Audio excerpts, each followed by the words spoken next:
Amigos y amigas, bienvenidos y bienvenidas a Conversando con el MAN. Este espacio es creado por el Movimiento Animalista Nacional con el objetivo de conocer un poco más del mundo que nos rodea, conocer un poco más de este espacio vital maravilloso, de todos los seres que lo habitan y de cómo ser un poco mejores dentro de este espacio vital. Y el día de hoy específicamente vamos a conocernos nosotros un poco más.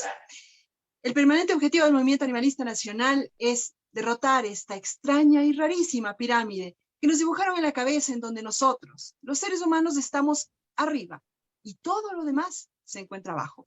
No somos dueños de la naturaleza, somos parte de ella. Mi nombre es Maritza Rubianes y voy a estar con ustedes esta tarde conversando con el MAN.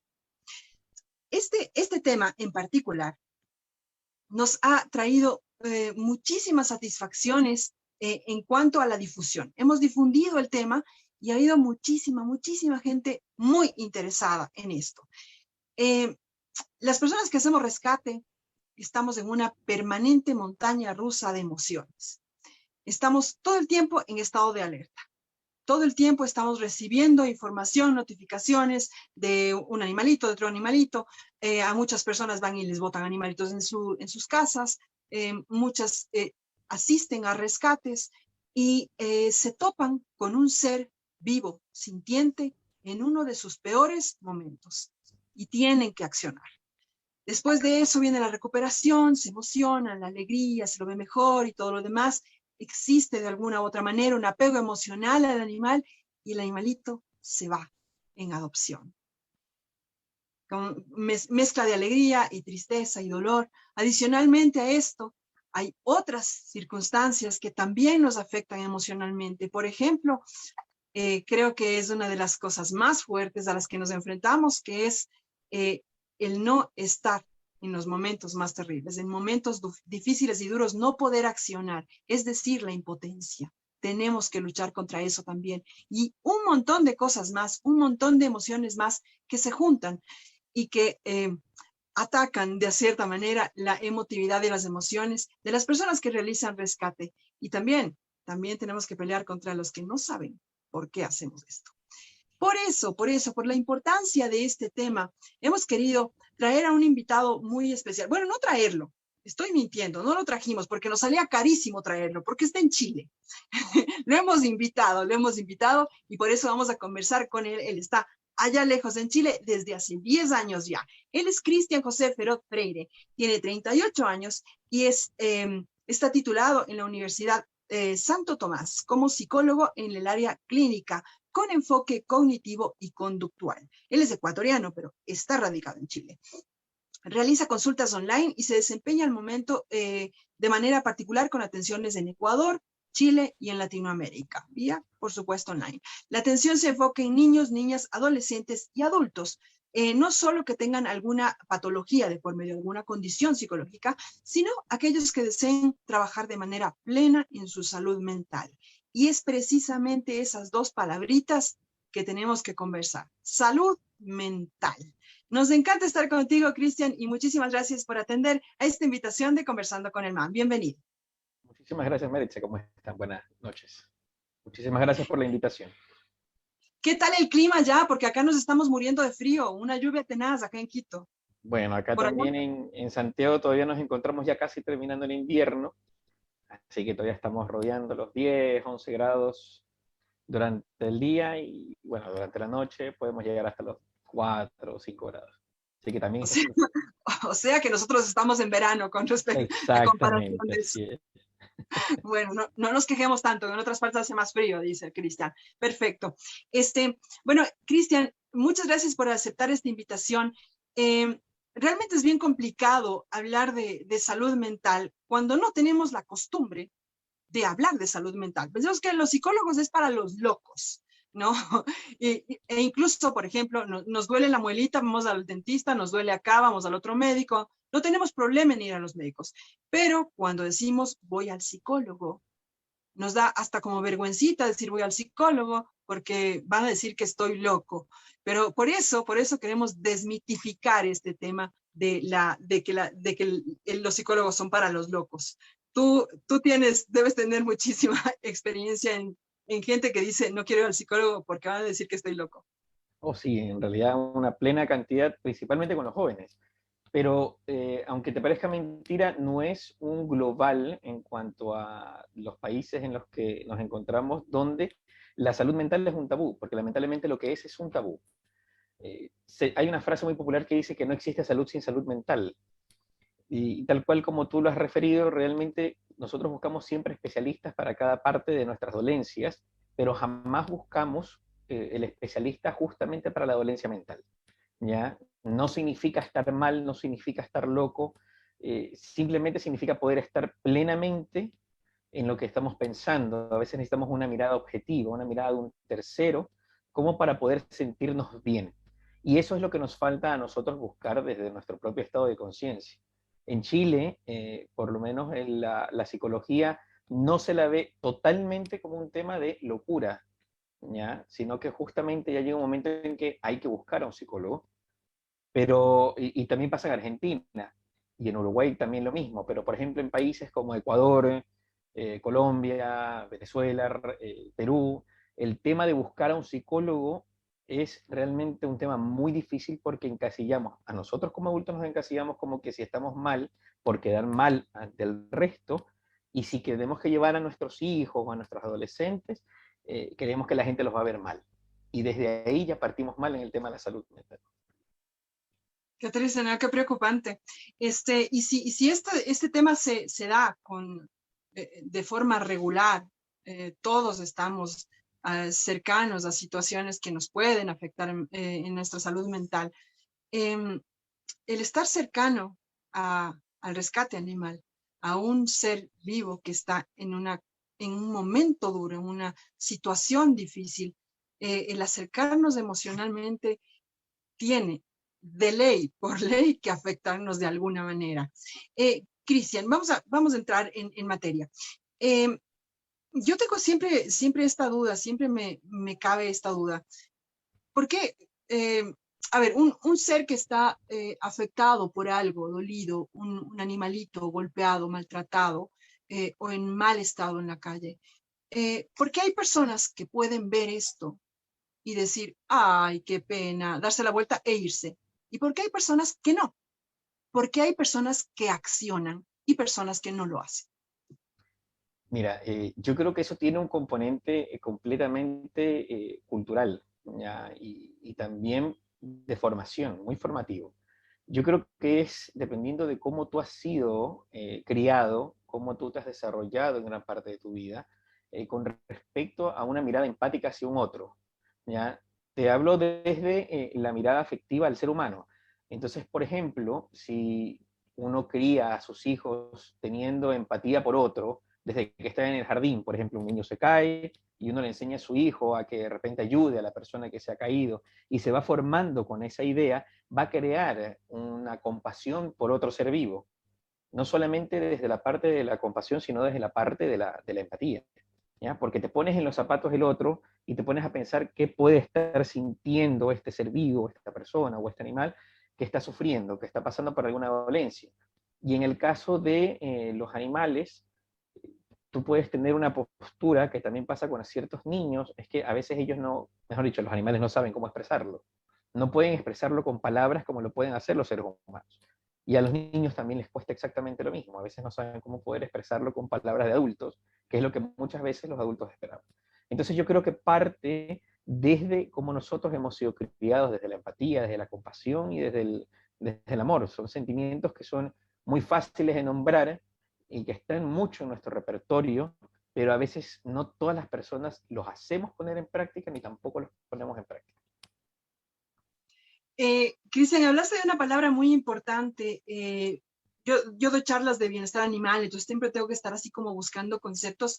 Y yo pensaba, mi idea era que el ser humano era naturalmente empático. Pero leí recientemente que la empatía se aprende, es un hecho aprendido. ¿Qué mismo? Porque dicen que, por ejemplo, el hecho de que una persona contagie el bostezo a otro es empatía. Pero esa debe ser una empatía como muy, muy orgánica, ¿no? Pero hay otra empatía que se aprende. ¿Es real esto? ¿Se aprende empatía? Por supuesto, la empatía se aprende. Realmente una situación que siempre está en discusión es que el ser humano realmente nace egoísta. ¿Ya? Es una de las necesidades que tiene el ser humano, porque si te pones a pensar desde el primer momento en que nace un niño, el niño solamente quiere estar con su madre y el pecho de la madre es solamente del bebé. ¿Ya? Entonces, cuando tú ves a un niño que recién está comenzando a socializar, los juguetes son de ellos, no son de nadie más. ¿Ya? El ser humano nace egoísta, ¿ya? Nace pensando en uno mismo, porque tiene ese instinto de supervivencia. ¿Ya? Pero de ahí en adelante, por eso siempre recalco la parte de la formación, la parte de la cultura, la parte de la enseñanza en casa, es que todo parte desde ahí. ¿Ya? Los padres enseñan a sus hijos los valores que van a poder ser utilizados tanto en la niñez, en la adolescencia, y que van a perdurar hasta la adultez. ¿Ya? Estos valores que, si bien es cierto, pueden ser de alguna manera contrastados con los que también puede aprender en sociedad. Entonces ya llega un punto en la juventud del ser humano en que lucha entre los valores que uno aprende en casa y cómo quiere ser realmente ante otros. Entonces se contraponen. Pero en sí, la empatía se va aprendiendo y todos estos buenos valores y los malos valores se aprenden desde casa. Estos no son valores con los que uno nace. Excelente, excelente. Entonces, la empatía se aprende y esto es una responsabilidad súper fuerte, súper, súper Por fuerte, supuesto. porque lo que se hace delante de un niño, yo pienso que la mayoría de papás no es que se sientan a enseñarle al guagua las cosas. La mayoría de papás lo que hacen es accionan y el niño aprende de ahí. Entonces, importantísimo esto. Por eso la lucha tan fuerte que lleva los compañeros y trabajamos pues juntos con los compañeros de FATA, Familias Antitaurinas a la Abolición, para desterrar esta terrible práctica de las escuelas taurinas, donde les enseñan a los niños a matar. Es una cosa aterradora. Importantísima esta información, Cristian. Cristian, yo creo que no está ya descartado el hecho nos acercamos generalmente al rescate por emociones. Seamos honestos. Cuando se empieza a hacer rescates, siempre se hace por emotividad, porque te duele, porque te apena, porque sientes el dolor del otro ser. Yo pienso que ahí, y a veces les caigo medio mal cuando digo esto, pero ahí se da una división. Hay personas que se quedan haciendo las cosas emocionalmente y personas que empiezan a hacerlas de forma técnica. Y no es que ya no aman a los animales, no es que ya no les duele el dolor de los animales, pero ya lo hacen de manera más técnica y me parece que esta es una forma de canalizar emociones. ¿Cómo hacemos, Cristian, para que no nos afecte de esta manera? Porque te acercas al animal, el animal está en dolor, ves el dolor del animal, tratas al animal muchísimas veces, y es doloroso decirlo, llegas tarde, el animal está en tal dolor que no sobrevive. Es un golpe emocional súper fuerte y esto se repite y se repite y se repite. ¿Cómo hacemos para que todas estas emociones no nos derrumben en un momento determinado? Tal vez como tú lo dices, o sea, realmente tal vez no pueda existir en personas que trabajen en tu área, que no exista la pasión, ¿ya? Por lo que están haciendo. Como tú dices, lo hacen de manera más automática y otras personas que se nota el desborde de la pasión. Realmente yo creo que cada uno lucha con sus propias estrategias para poder lidiar con las cosas que a veces sobreponen lo emocional, ¿ya? Cuando nosotros estamos ante situaciones de cuidados de personas o de animales que están sufriendo, nosotros entramos en una materia de un desgaste emocional, ¿ya? Cuando nosotros entramos a este desgaste emocional, si nosotros no comprendemos que realmente nos estamos desgastando o no ponemos sobre la mesa realmente lo que nos está pasando, no confrontamos estas situaciones que nos están sucediendo, realmente vamos a estar mal.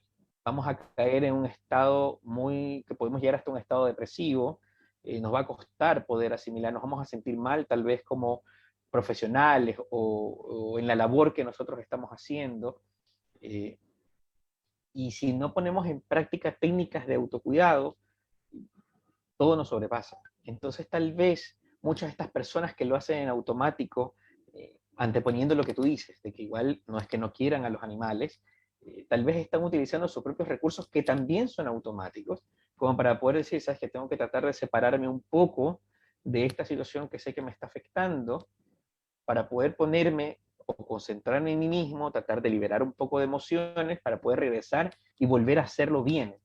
Porque hay personas que automáticamente igual lo hacen bien, hacen su labor, están temprano, hacen lo que tienen que hacer, si tienen que quedarse hasta tarde, se quedan hasta tarde, pero tal vez están buscando sus propios recursos. No te podría hablar exactamente de en qué casos específicos, porque depende de las personas, pero en el contexto en el que tú me nombras, sí, hay muchas personas que aplican inconscientemente técnicas, unas que vienen y salen de lo que tengan que hacer, prenden la música a todo volumen de regreso a casa, como para tratar de desconectarse un poco de situaciones que realmente pueden llegar inclusive hasta ser traumáticas. Es tan real lo que dices, Cristian. Al menos yo, cuando me pasa, yo siento una necesidad de desfogar por alguna parte la situación emocional que he vivido. Y hablo desde mi yo, perdónenme, pero es la experiencia que tengo. Yo personalmente, a mí me ha servido mucho aprender cosas. Por ejemplo, a mí me sirvió mucho para poder hacer rescates sin desgastarme de una forma terrible, aprender cosas técnicas, aprender cómo hacer un rescate, aprender cómo aproximarme al animal, cómo atenderlo, aprender lo mínimo, lo básico de primeros auxilios, aprender cosas pequeñas tal vez, pero que pueden ser muy útiles.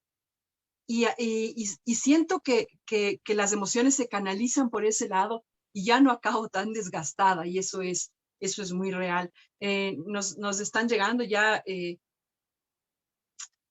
comentarios a través de Facebook. Un saludo para Akbarab. Muchísimas gracias. Un saludo, Maritza, de parte de la asociación Akbarab. Les mando un abrazo enorme a los compas de Akbarab, ellos cangrejeros, ellos trabajan en la defensa y la protección del manglar. Un abrazo grande, grande a ustedes. Mónica, una amiguita, Mónica Cabrera Borges, nos dice, ¿qué decir cuando te toca aplicar la eutanasia? Esto es una situación tenaz. Mónica pregunta, ¿crees que eso te va endureciendo de algún modo? Es una pregunta súper, súper importante, Cristian. Muchas veces el animal está en tal estado de sufrimiento, en tal estado de no va a superar la barrera de la vida y la muerte, o su vida será absolutamente indigna. Y toca aplicar la eutanasia. ¿Crees que eso de alguna forma que te va minando emocionalmente o te va endureciendo? Yo creo que depende mucho de los recursos que tenga cada persona. La verdad es que no es ni una pregunta fácil, ni tampoco creo que tenga una respuesta certera o una respuesta de concepto o una respuesta de libro. La verdad es que no existe, porque como te digo, depende de cada persona. Pero si te mantienes tú en la labor después de practicar eutanasia, tal vez con los animales, quiere decir que igual mantienes esa emotividad, esa compasión por un otro.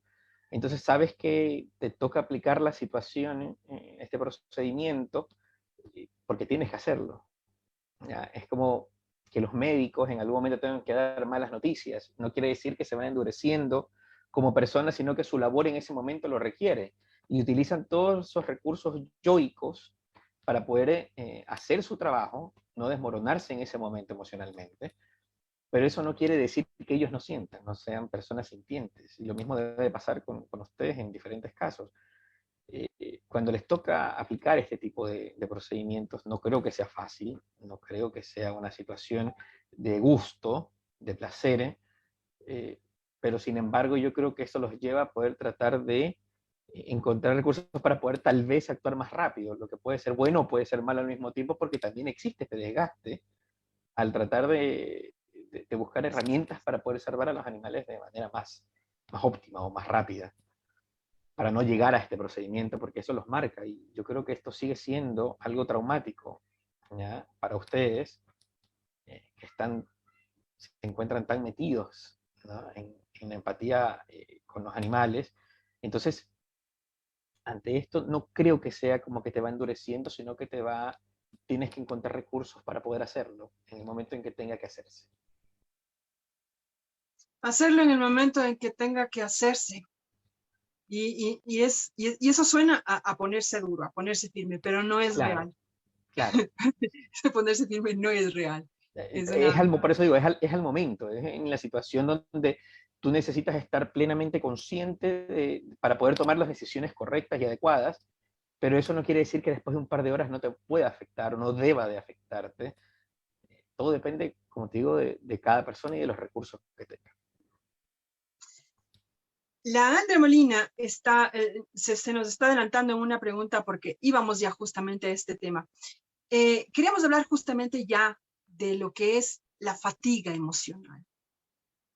El estar permanentemente en contacto con nuestras emociones por cercanía a otros seres nos provoca cierto cansancio, a veces desazón, a veces impotencia. ¿Es esto fatiga emocional? ¿Qué es exactamente la fatiga emocional? La fatiga emocional, o sea, tiene muchos nombres, la fatiga emocional, la fatiga por preocupación, este es un sentimiento natural, es una consecuencia natural de trabajar con personas o con seres que sufren, ¿ya? Y es lo que va quedando de la exposición cotidiana en el trabajo de aquellos seres sintientes que tienen consecuencias con eventos traumáticos. O sea, nosotros sentimos como propios los traumas de otros, ¿ya? Y eso a nosotros nos cansa, nos agota, ¿ya? Y esto es, lamentablemente, no es como, por ejemplo, se lo asocia con el burnout, por ejemplo, ¿ya? Estar quemado, que se relaciona más con el estrés laboral, con el estrés en hacer ciertas cosas, que va en un desarrollo, siempre va aumentando. Entonces ya llega un momento en que tú te sientes completamente aniquilado, destrozado, fatigado, muy agravado, es muy progresivo. En el caso de la fatiga emocional o la fatiga por compasión, puede ser súbito, puede salir de repente, porque todo depende mucho de la carga emocional o del nivel de trauma con el que tú estás tratando a este ser vivo, ¿ya? Entonces, la fatiga emocional es algo muy común, sucede mucho en personas que trabajan bastante en salud, ¿ya? Los médicos, las enfermeras, los psiquiatras, los psicólogos, ustedes que están en la parte de tratar, todas las personas que traten con un ser vivo que está sufriendo, tienen la tendencia a poder sufrir fatiga emocional o fatiga por compasión sin excepción, solo que a veces puede demorar, puede llegar muy rápido, todo depende de la carga emocional que uno tenga al momento. ¿Cuáles serían, aquí viene la pregunta de la Andre, ¿cómo podemos darnos cuenta que tenemos fatiga emocional? Es decir, hay síntomas, algo nos dice, hey, estás llegando al límite. Lo que pasa es que igual o sea, existen síntomas, pero cuando se trata de uno mismo, a veces es muy difícil darse cuenta de lo que uno está pasando, porque está tan ocupado en un otro, de que a veces uno se demora en darse cuenta de las cosas que están pasando uno mismo, ¿no?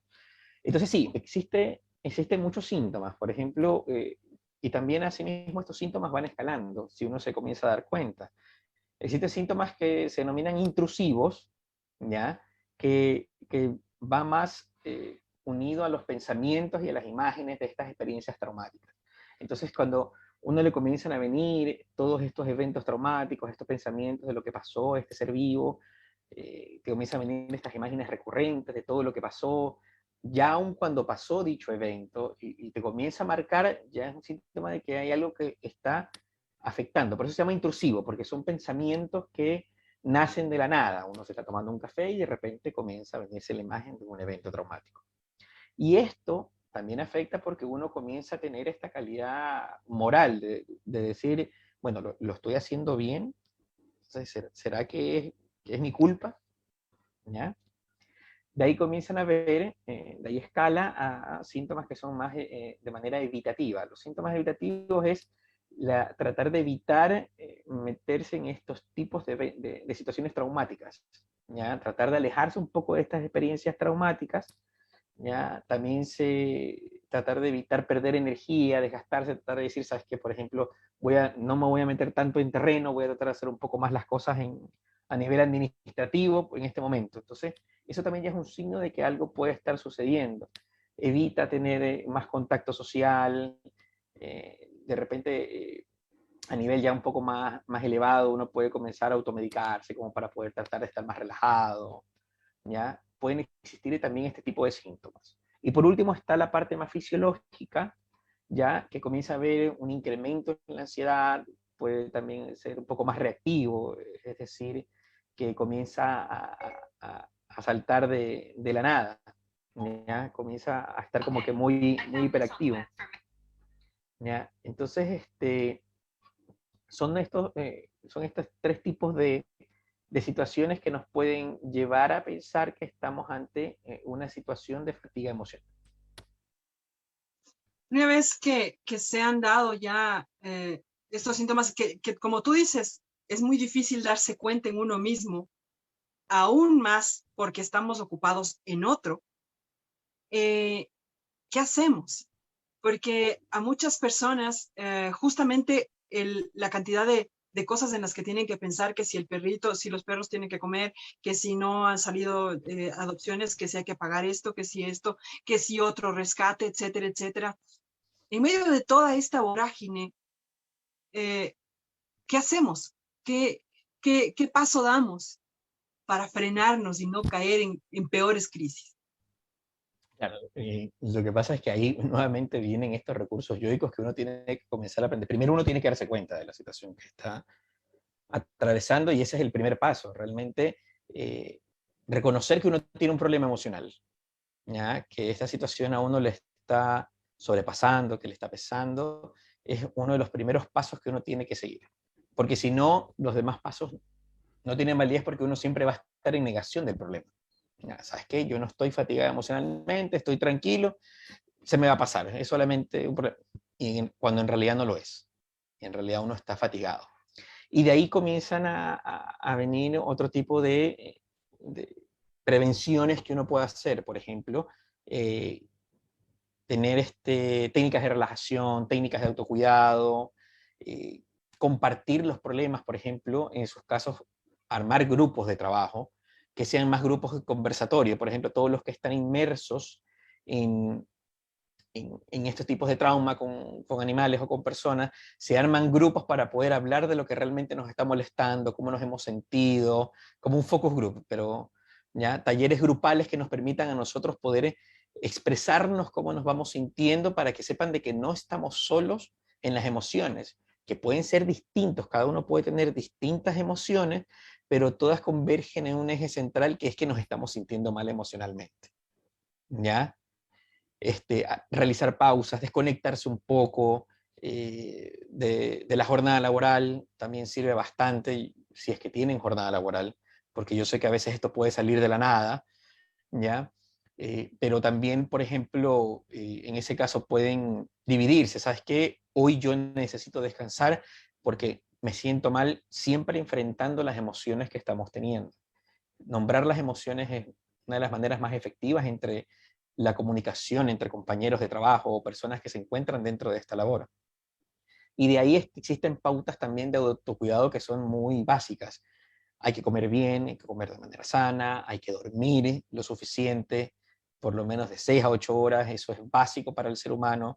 Ya realizar actividades al aire libre, actividades de ocio, desconectarse un poco, conocerse a sí mismo, juntarse con personas que realmente escuchen y apoyen lo que uno está haciendo. ¿Ya? Entonces, desconectarse, si sea unos minutos de las responsabilidades diarias, son técnicas básicas de autocuidado que realmente nos sirven para poder tratar de no caer en una fatiga. Autocuidado es una palabra súper clave, Cristian. Si no estamos bien nosotros, ¿cómo vamos a poder ayudar a otros? No tiene ningún sentido. Así es. Ivonne Roca nos hace una pregunta interesante. ¿Has escuchado sobre las personas hipersensibles? ¿Qué tan común es esto? ¿Qué consejo se le puede dar a una persona hipersensible? ¿Qué es una persona hipersensible, Cristian? Una persona hipersensible es una persona que justamente percibe o su parte sensorial está muy elevada. Entonces, percibe las emociones de los demás como propias, ¿ya? Y las percibe de una manera mucho más elevada.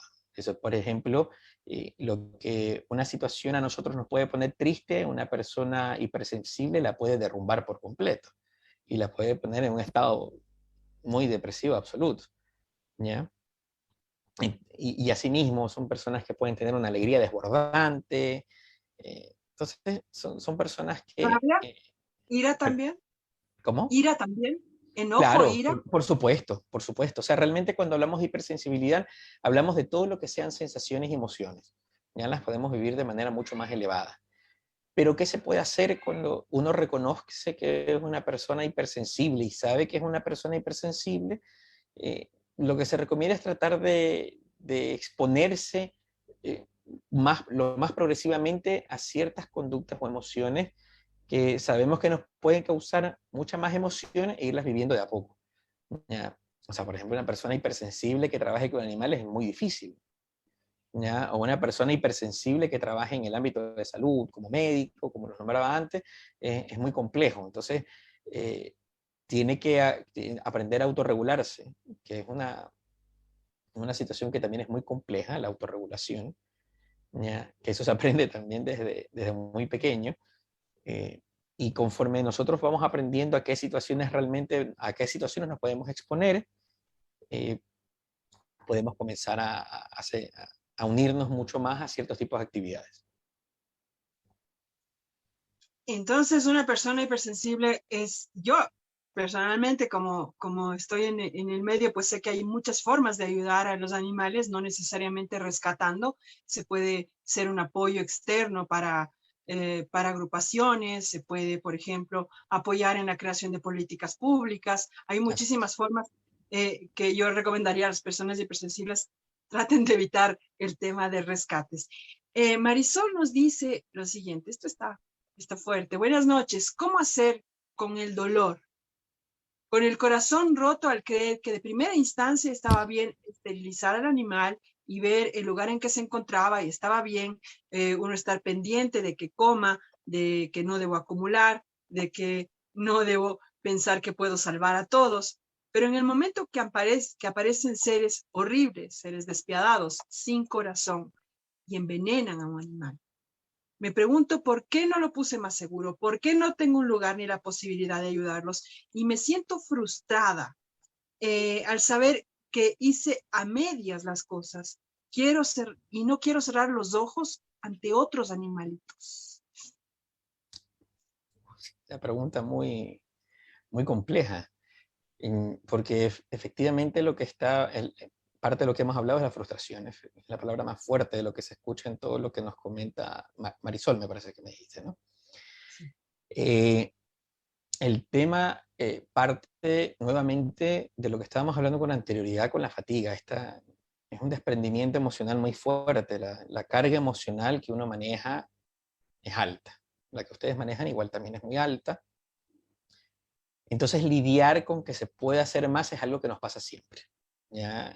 No solamente en estos temas, nos pasa en nuestra vida diaria.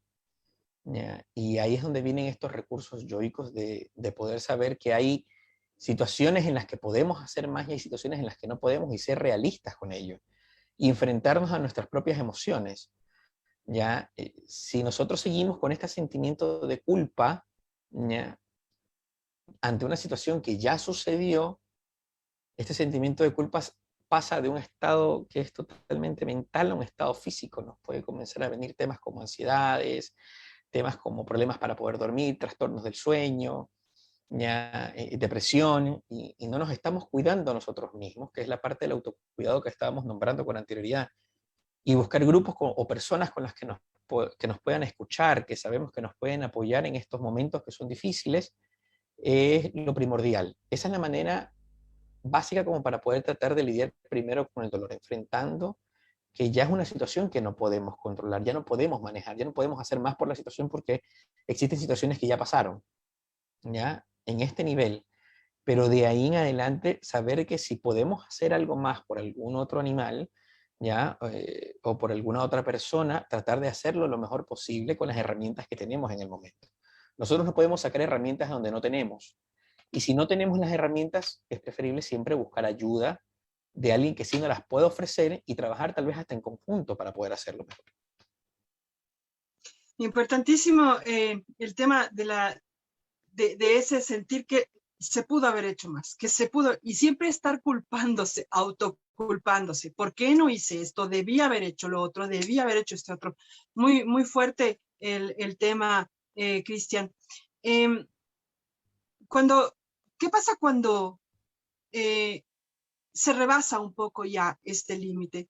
Se rebasa el límite de la frustración, ¿no? Porque en un momento determinado uno se siente frustrado y dice, no puedo hacer, baja los brazos, se siente mal, se frustra y sencillamente no lo hace.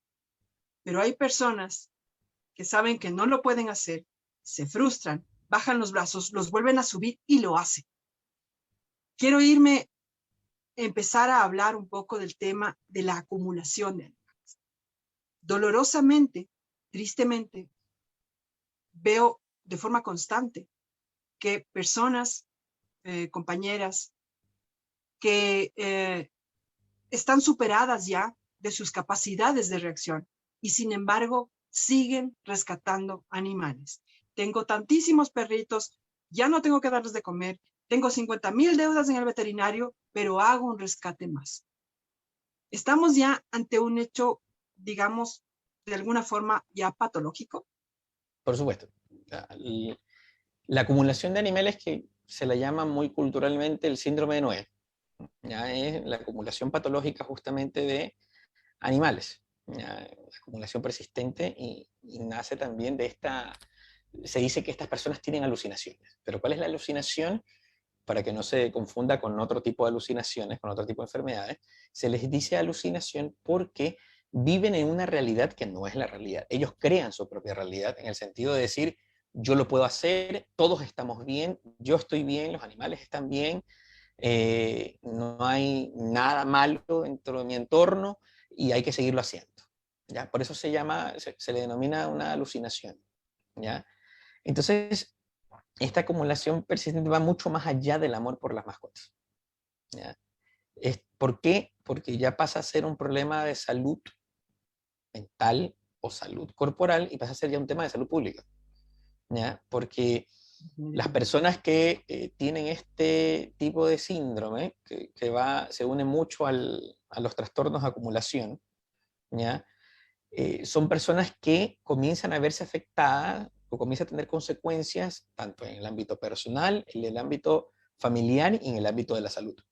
¿Ya? Y eso ya es un tema muy preocupante porque ya tienes estas tres aristas que realmente descomponen a la persona y no terminas realmente ayudando a los animales, ¿ya? Sino que les estás dando otro tipo de problemas, ¿ya? Tal vez hasta más problemas de los que ya tenía.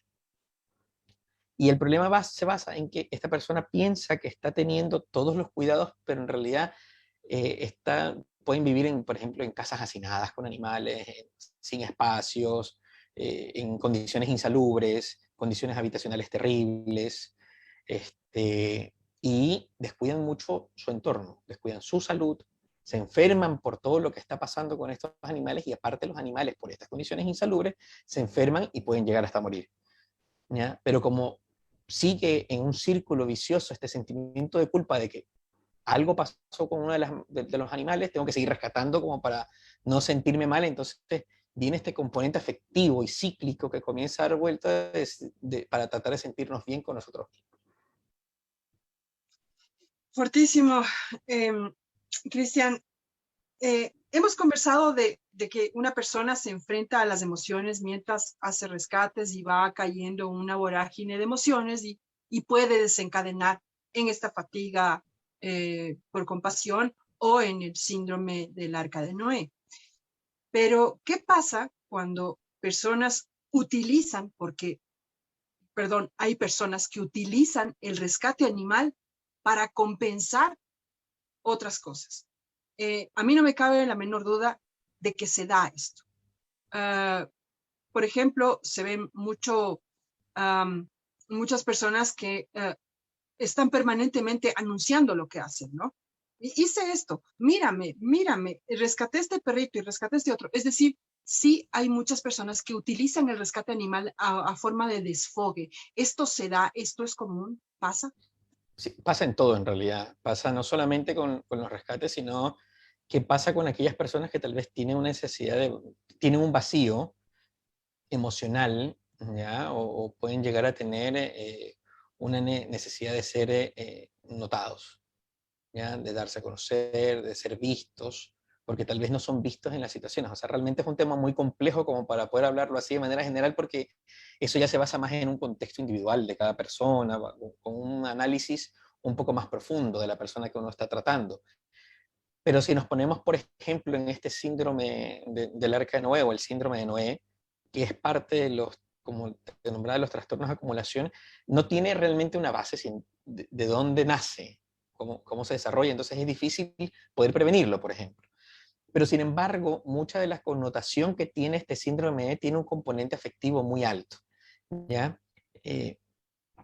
Por ejemplo, se dice de que la explicación mucho más congruente de esto es que es generado por una relación deficiente que se tuvo desde la primera infancia entre padres e hijos. Entonces, al momento de poder tener esta carencia afectiva que uno tiene con los padres, por eso yo siempre digo que todo parte de la infancia, automáticamente cuando somos grandes estamos con un vacío afectivo que tenemos que rellenarlo de alguna manera. Entonces, por ejemplo, cuando ya llega de una manera mucho más patológica, están estos trastornos de acumulación, ya como el de Diógenes o el del Arca de Noé, que en sí acumulan y acumulan y acumulan las cosas porque siempre nos falta algo. Y es este componente afectivo que jamás vamos a llenar con algo más, cuando ya llegamos a lo patológico, ¿no, verdad? Entonces, siempre está el componente afectivo con lo que hacemos, en todo lo que hacemos. Como ustedes lo hacen, por ejemplo, tú que rescatas animales y estás metida en la labor profunda de esto, siempre hay un componente afectivo. Yo lo hago porque me interesa un otro. Entonces pasamos de la empatía, que es lo que tú manejas, y si nos saltamos a la parte patológica, automáticamente estamos diciendo, bueno, lo hago es porque, no porque me sienta bien, sino porque hay algo que tengo que llenar. Y ahí ya estamos rayando esa pequeña línea de poder decir, estoy teniendo un problema. Salud mental era el tema perfecto para esta conversación. En efecto, es conocerse bastante más y estar mucho más pendiente de si me duele la muelita, voy al dentista, y si me duele alguna otra parte que no determino, no se asuste, vaya donde el psicólogo, no pasa nada. Cristian, tenemos aquí un par de preguntas todavía, pero espérenme un ratito, ahí voy. Aquí hay una pregunta que se relaciona. Ivonne Roca nos pregunta, ¿hay niveles o grados en el síndrome de Noé? Es decir, ¿hay gente que es más o menos? No. O sea, lo que uno comienza a ver, o sea, uno podría decir niveles, pero no existen niveles medibles. Ya, o sea, no es que puede decir, vamos a sacar una tabla y vamos a decir, esta persona está partiendo con el síndrome de Noé o ya está en la parte cúspide del síndrome de Noé. Pero, o sea, lo que hay es ciertos signos que nosotros podemos tomar en cuenta con personas a las que nosotros conocemos que pueden tener estos síndromes. Por ejemplo, ya comenzamos a ver de que la persona comienza a recoger muchas mascotas, sabiendo, como tú lo nombrabas, de que los recursos igual tampoco es que son tan elevados para hacerlo. Entonces ya eso ya es un anuncio de que la persona puede estar teniendo algún tipo de problema. Si de repente uno va a visitar a esta persona y de repente comienza a ver una casa un poco más desasiada o que su propio aseo personal no está siendo el adecuado comparándolo con un aseo personal anterior, podemos estar en cuenta de que es una persona de que está teniendo también a sí mismo algún tipo de problema. Y obviamente si le ponemos un nivel y le damos el nivel más alto, es una persona que ya está viviendo en condiciones, como lo decíamos anteriormente, insalubres, tanto para la persona misma como para los animales. Entonces, evidentemente es una persona que necesita una ayuda desesperada. Hay actitudes de las personas que pueden ser gritos de ayuda, desesperados de ayuda. Terranimal Ecuador nos pregunta, ¿hay organizaciones protectoras y albergues de animales que se ven obligados a realizar eutanasias en gran volumen? Los médicos veterinarios están muy expuestos a EPT. ¿Qué tipo de apoyo emocional requieren estos profesionales? Hay casos muy trágicos y de estos profesionales cuando se ven sobrepasados.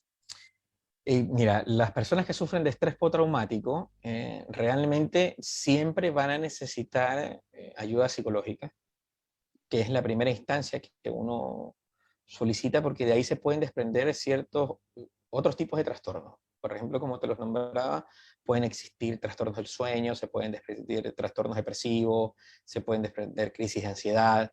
¿Ya? Entonces, si nosotros estamos a tiempo de poder tratarnos, perdón, con profesionales adecuados, con psicólogos o con psiquiatras, nosotros podemos lidiar con este tipo de estrés, porque como lo nombramos al principio, la fatiga se desprende de eventos traumáticos que justamente pueden generar eventos postraumáticos, ¿ya?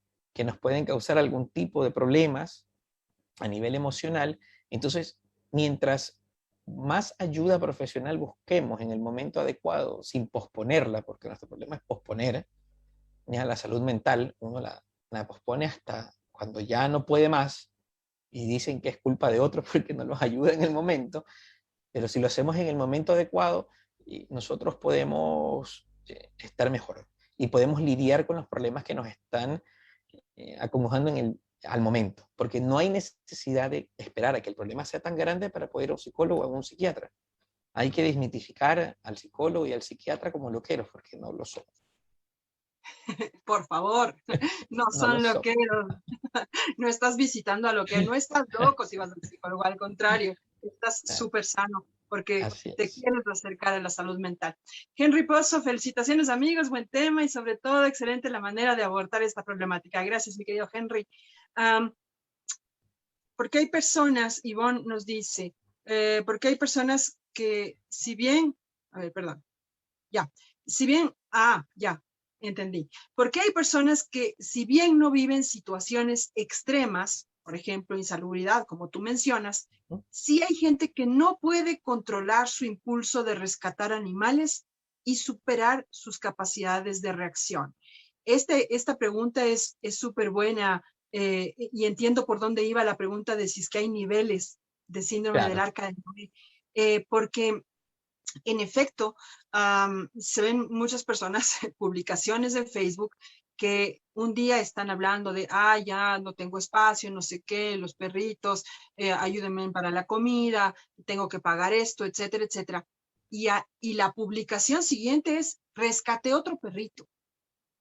Entonces, no pueden detener este impulso de rescatar animales. A eso se refería Ivonne con si es que hay grados del síndrome Claro, de la... es que efectivamente, como te digo, no es que hay niveles, no hay grados, pero sin embargo uno puede hacer una escala visual ya, o perceptiva de qué es lo que, cómo ve a la persona que está teniendo la problemática. Por ejemplo, si hay personas como tú me nombras, de que se queja de que no tiene espacio, pero sigue rescatando mascotas, y se sigue quejando de que tal vez no tiene los recursos, necesito ayuda, por favor, porque ya no tengo cómo poder hacerlo, tengo muchas mascotas, o muchos animales, perdón, en ese momento quiere decir que tal vez la persona está teniendo algún tipo de problema, pero no tiene las herramientas adecuadas o las personas adecuadas en su entorno para que puedan visibilizar que tiene un problema. Porque tal cual como lo hemos dicho desde el inicio, nosotros los seres humanos de manera individual es muy difícil poder buscar apoyo y es muy difícil poder reconocer que tenemos un problema.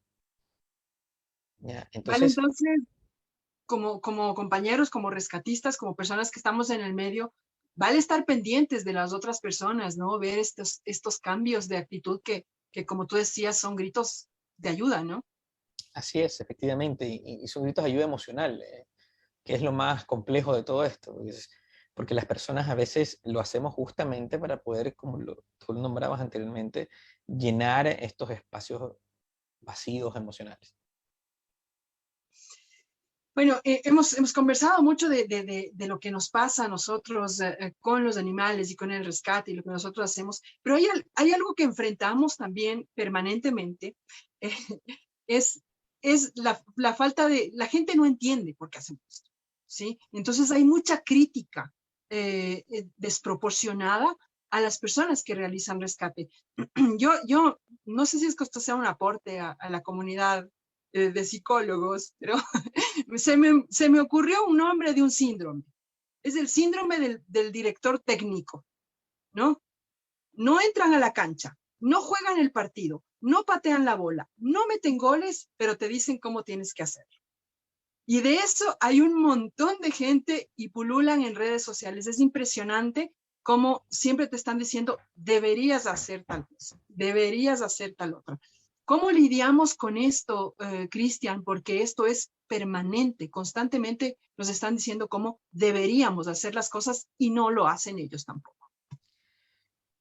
Bueno, yo creo que justamente dentro de estas herramientas propias, o estos propios recursos que uno tiene, yo creo que lo mejor siempre es generar un filtro. Yo creo que uno tiene que generar un filtro para todo, ¿ya?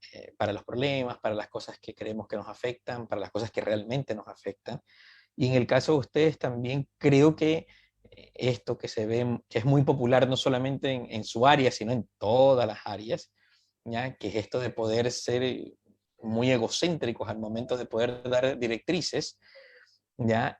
Yo creo que lo mejor es filtrar, o sea, no prestar atención a las cosas que no aportan, ¿ya? Ese es el mejor recurso que uno puede tener, porque aquello que no suma no sirve. Gracias. Aquello que nos suma no sirve. Es una cosa a la que nos enfrentamos todo el tiempo en realidad, y generalmente viene de personas que en su vida han levantado un perro de la calle y siempre te dicen pues cómo tienes que hacerlo. Cristian, lastimosamente se nos quedó cortito el tiempo. Me hubiera encantado poder seguir hablando eternidades. Yo sé que es muy difícil, ¿no? Esto no es de tómese una aspirina y tómese un cafecito y van a dormir. No es así. La cosa es distinta, ¿no? Pero, ¿qué recomendaciones les darías a las personas que estamos permanentemente cerca del dolor y viviendo esta, como decía, esta montaña rusa de emociones, ¿no? Verlos dolidos y después verlos recuperándose y después saber que se van, y este corazón roto que hay siempre por ahí? Yo creo que dos cosas que hay que hacer, que las hemos nombrado y que se las lleven todos para la casa, es cuidarse a sí mismos y cuidarse entre otros, ¿ya? Todos aquellos que pertenecen a grupos, asociaciones y que trabajan, están siempre en constante movimiento con otras personas en situaciones que son muy traumáticas, que enfrentan muchas cargas emocionales.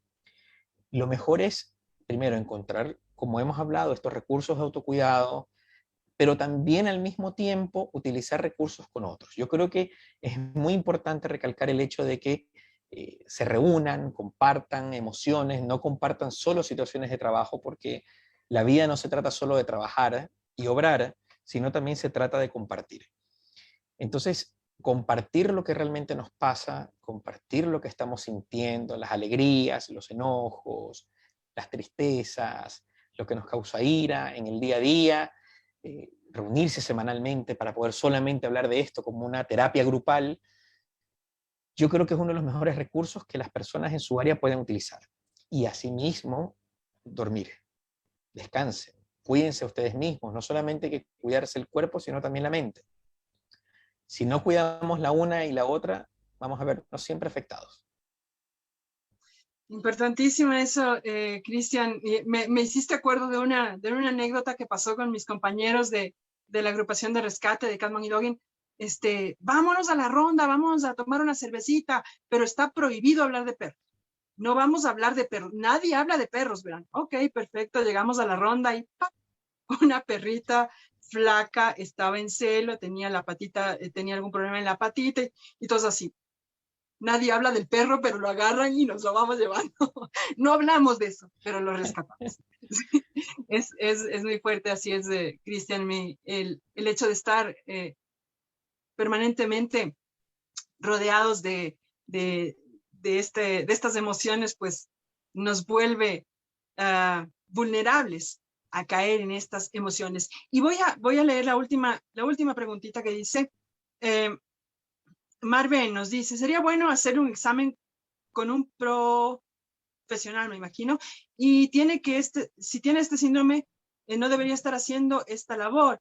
Cada vez hay gente buscando a los animales para llenar vacíos emocionales. Y justamente es lo que hemos dicho, hay esa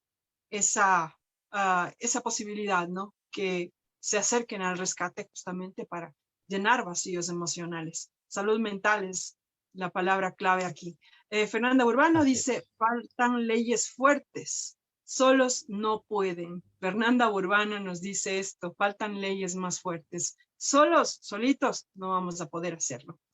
Cristian, te agradezco muchísimo, ha sido súper, súper valioso esta conversación. Me encantaría, nos quedaríamos aquí unas 3 horas más conversando sobre el tema, pero si es que tú tuvieras chance, nos encantaría volver a invitarte a otro conversatorio. Perfecto, yo estoy muy encantado. Primero les agradezco la invitación. Me encanta poder conversar de estos temas porque es algo que me gusta, es en lo que trabajo y me encanta poder compartirlo con todos ustedes. Así que estaría muy encantado de que lo vuelvan a hacer. Excelente, Cristian, muchísimas gracias, gracias. Estuvimos ahora conversando con el MAN, con Cristian Feró Freire, ecuatoriano, radicado ya 10 años en Chile. Él es psicólogo de la Universidad Santo Tomás en el área clínica con enfoque cognitivo y conductual. Y nos ha dicho cosas súper, súper, súper poderosas. La salud mental es importantísima, es muy importante. Recordé una pequeña anécdota. Yo soy personal de seguridad de aeronaves comerciales y cuando nos decían en un momento de una evacuación, nos decían, ¿qué es lo más importante que tienes que sacar? ¿Qué es lo más importante para ti en el momento de evacuar un avión? Y todo el mundo contestaba, los pasajeros, hay que sacar a los pasajeros y los pasajeros. Y el profesor dijo, tienen 0 todos, 0. Lo más importante que ustedes tienen que sacar es a ustedes. Si es que ustedes no están bien, no van a poder salvar a nadie. Si nosotros no nos cuidamos, si nosotros no nos protegemos, no vamos a poder salvar absolutamente a nadie. Y como decía Cristian también, eso de saberse uno mal, de saberse uno afectado, es como complicadito, es difícil darse cuenta. Estemos pendientes de nuestros compañeros rescatistas, estemos pendientes de la situación en la que están pasando. Si vemos señales de alerta, no dudemos en acercarnos, en tratar de darle apoyo y en sugerirle, ¿por qué no? ¿Por qué no acercarnos a la salud mental a través de un psicólogo? Muchísimas gracias a todos por estar pendiente, gracias a todas las personas que han estado súper al tanto de este conversatorio y gracias a las personas que lo van a ver en diferido, porque tengo muchas personas que ven estos videos en diferido. Gracias a Cristian, que está por allá en Chile. Un abrazo grande y te esperamos otro día en Conversando con el MAN. Muchísimas gracias a todas las personas que han estado pendientes. Gracias a la Andre, gracias a la Moni, a la Nati, que forman parte también de este espacio y a todos los compañeros del Movimiento Animalista Nacional. Nuestro objetivo es permanente, constante, derrotar esa absurda, extraña y rarísima pirámide que nos dibujaron en la cabeza en donde nosotros, los seres humanos, estamos aquí arriba, arriba, arriba y todo lo demás está abajo. No somos dueños de la naturaleza, somos parte de ella. Mi nombre es Maritza Rubianes y los espero el próximo martes aquí en Conversando con el